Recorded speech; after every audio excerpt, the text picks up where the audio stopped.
I feel as if a lot of teachers look at the kids when they come to school or when they see them on a day-to-day basis when they're at school, and I feel like they do blame either the child or the parents directly for their lack of knowledge or the lack of learning. And the reason for that is because they only deal with these children 8 hours a day. They're with the child is with the parent the majority of the time. So most teachers may feel like, oh well, they come here to learn. If their parents don't install that in them that you came here to learn, then they're not going to come to school to learn.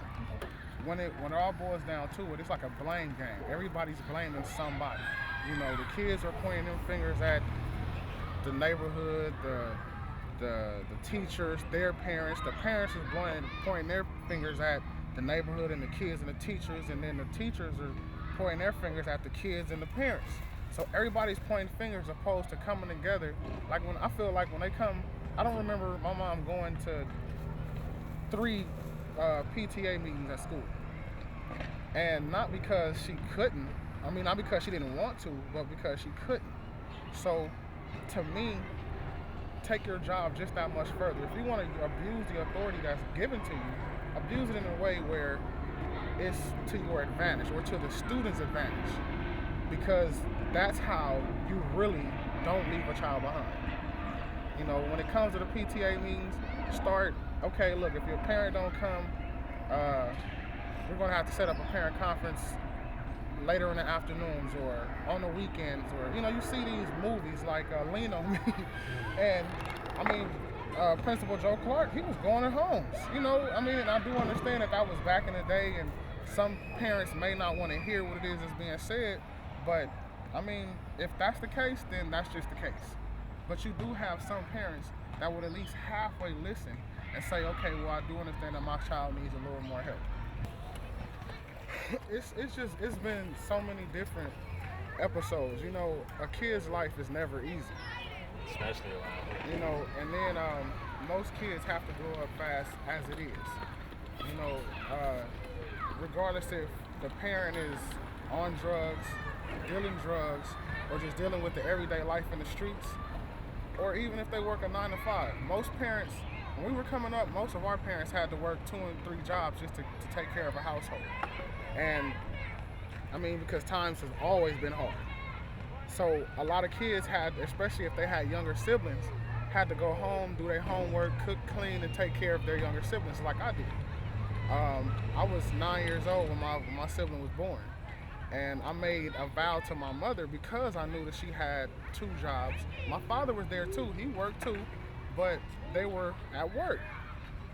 And I made a vow to my mom, like, well, no matter what, I'm going to make sure that my brother is taken care of, just like I do to this very day. But with that being said, I had to grow up real quick, very quick. And it was just to the point where a lot of stuff that I was dealing with, I was ready to quit so much, because I felt like it was like a way too much. Like, you come to the school, and this is from elementary through college. You go to school, you deal with the stuff at school, you get into it with people, students, faculty members, teachers, and things are said or done, and it's like, well, you don't even know what I'm going through. You take certain things to heart because of your own personal life.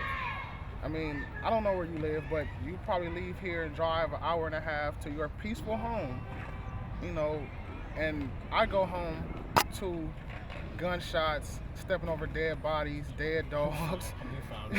Regularly, you find dead dogs on the way to school. So, I'm serious. It's like you really just don't know the type of stuff I go through coming here or even leaving here. When the teachers complain, when they don't know enough, like, okay, when they figure out, like, I've done all I feel like I can do for this child. This child has repeated the 5th grade 2 times already. What can I do? Opposed to constantly dealing no matter what the situation is with this kid, because you never know who you could be saving. That's what it should be. If a kid has to repeat the 5th grade more than once, that's not the kid's fault. you know, regardless if it's the household or the teacher, somebody else is to blame. A lot of people are quick to say, oh, a children has a mind of their own.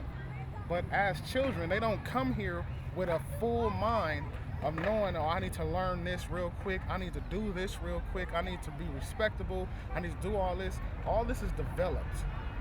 And as far as a child having a mind of their own, that is very true. Very true. But as adults, what are we putting in these children's mind to let them know, like, this is okay, this is not okay, this is acceptable, and this isn't acceptable? Who is your best teacher when you're here? Miss Clark. Oh, right. By far, Miss Clark. She was my 5th grade teacher, and she just was like real cool. We had our moments because of my attitude towards some of the other kids, but she was real cool. And then, you know, secondary was Miss McKitty, Oh, Miss my McKitty 6th was grade cool. teacher. And she actually let me go. I remember we went to the beach for the 6th grade, whatever it was called, where we, you know, had the free day. And I was supposed to do homework, and I did all of it but my math homework. And instead of leaving me here at the school, she was like, you're gonna do your homework. You're gonna come with me and do your homework before you can get in any festivities. And so I missed out on kind of like half of the day or whatever, but I still was able to go, and it was real beautiful. As becoming an adult and dealing with having different jobs of my own and dealing with people that work their own jobs, like going to a convenience store or a grocery store or just something where you have to deal with a person. I came with a slogan: if you don't like your job, quit. You know, I mean, there's something else that you could do to get some kind of enjoyment out of it. If you don't like what you're teaching me, how can you expect me to like what I'm supposed to be learning? True. You know, and it's not just about teaching. It's about loving what you do. If you want me to get somewhere in life, you want to get the Nobel Peace Prize for having the best set of school kids and teaching the most stuff and so on and so forth, you have to have some kind of enjoyment in there somewhere. But find out about me. You know, the first couple of weeks of a school, regardless if you knew this kid from last year or not, you should really attempt to find out about this kid. That should be the first assessment to passing to the next grade. I feel as if society, our parents, our grandparents have left it up to us to break the cycle. That's our duty. You know, once we've had children, and we don't want to see them grow up the way we did. So we have to break that cycle.